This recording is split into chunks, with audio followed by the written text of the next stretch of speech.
Why do I feel like I'm the only one who cares about this? Probably not. Oh, it's open. The Boring Company, founded by Elon Musk, is another company that fascinates me. If you're unfamiliar, Boring Company is an American infrastructure and tunnel construction service company. The idea is to design and create intra-city transit systems. So on the Boring Company's website, they explain why tunnels are a good idea to solve the problem of traffic. The goal is to have the roads go 3D. Surface roads today incorporate 3D model-like elevated highways and cloverleaf interchanges that are expensive and even disruptive to build. However, these tunneling networks are 3D and they also provide throughput transportation in an economically viable way. Existing transportation networks occupy valuable space in cities where land availability is scarce. Tunnels minimize usage of surface area and could move entire transportation of networks underground.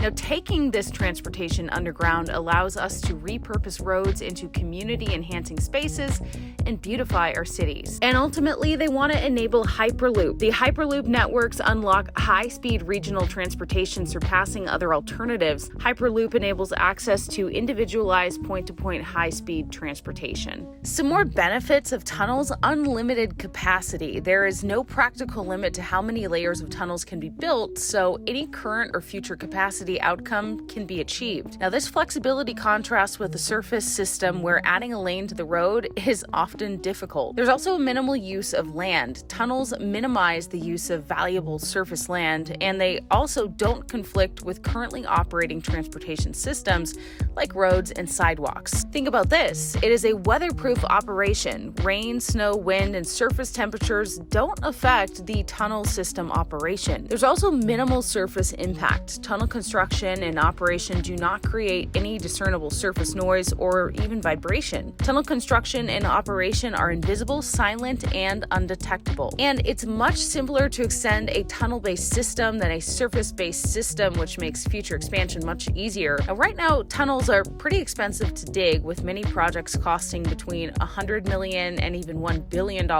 per mile. Now, in order to make vast tunnel networks feasible, tunneling costs must be reduced by a factor of more than 10, with the Boring Company's loop tunnels currently priced at approximately $10 million per mile. Let's talk a little bit about the construction. There's a typical minimum depth of 30 feet, so the tunnels are well beneath most utilities, which are typically less than 10 feet below the surface. So in your typical tunneling project, excavated dirt is shipped off-site to disposal locations. This process is costly, time-consuming, noisy, and environmentally unsustainable. The Boring Company recycles a portion of the muck into useful bricks and pavers to be used to build anything from affordable housing to patios. Now, this isn't a new concept, as buildings have been constructed from earth for thousands of years, including, and according to recent evidence, even the pyramids.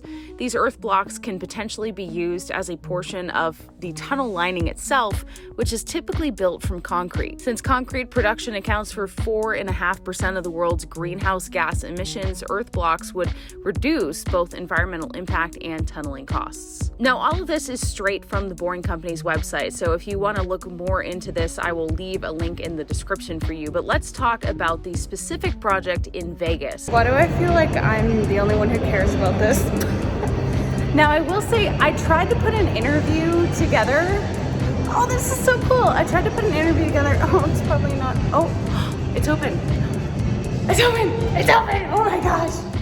Okay, so I'm getting distracted. I tried to coordinate an interview about this new opening while I was here, and they were not able to put it together, but I get to at least show you what it looks like on the inside.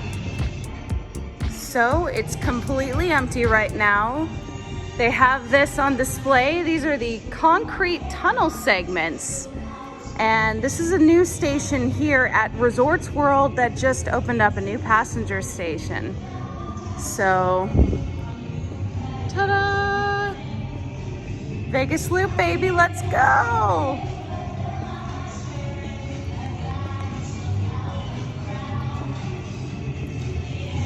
So check it out. We can see it's pretty simple.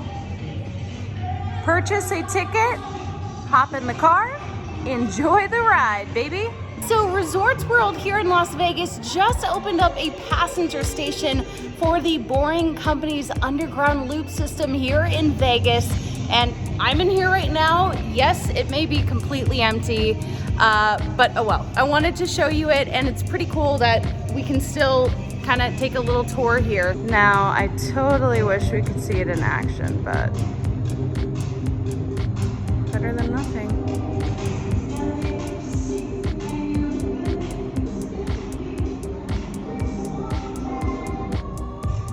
So way up ahead there, it says to Convention Center. Man, I so wish that it was not closed. Oh my goodness. But, you know, this is really cool that they're adding more stations and that this even exists. Also, sorry for the lack of, I don't know, makeup, brushing my hair. I've been out rock climbing all day. But I was just excited that this was open because I've been trying to coordinate an interview all week. I wanted to do, you know, a little test ride on the Vegas Loop. I wanted to interview someone here, and that just didn't work out. So I really tried to push for that with multiple people for the past week. Didn't work, but at least we can just still give you a little sneak peek. And this is so cool that this is expanding here in Vegas, and you know, obviously the goal is to have this in multiple major cities.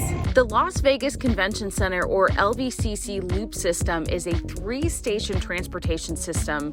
It consists of 1.7 miles of tunnel, and it was built in just about a year. It cost about $47 million for the 2 tunnels and 3 stations. All of this tunneling occurred during large conventions with 0 road closures and 0 attendee disturbances. The LVCC Loop connects the LVCC new exhibit hall with the existing campus and reduces a 45-minute cross-campus walk time to about 2 minutes. The Resorts World Connector was recently completed and opened. It's the newest passenger station. That is where I went to go check this out. This will provide a convenient and direct connection between Resorts World on the Las Vegas Strip and the multiple exhibition halls at LVCC. Travel times will vary from 1 to 4 minutes. So what's the big vision here for Vegas? Well, the Vegas Loop isn't complete yet, but it will be a game changer. The Vegas Loop will include the LVCC Loop and any future service extensions, including resorts along the Strip, the Harry Reid International Airport, Allegiant Stadium, and downtown Las Vegas. During typical peak hours, driving from the Las Vegas Convention Center to Mandalay Bay can take up to 30 minutes. The same trip on Vegas Loop will take approximately 3 minutes. Vegas Loop will be designed with similar compatible construction infrastructure that would provide an express connection between any 2 stations using Tesla vehicles. Now, this is still in construction, and further down the road, we could also see the Hyperloop in action. Hyperloop is an ultra-high-speed public transportation system where passengers travel in autonomous electric pods at over 600 miles per hour. Boring Company tunnels support both Loop and Hyperloop systems. Now, there is a 0.8-mile Hyperloop test track, or Hypertube, that was constructed in 2016, and it's been the site of 4 student competitions where student-built pods reach speeds of up to 288 miles per hour.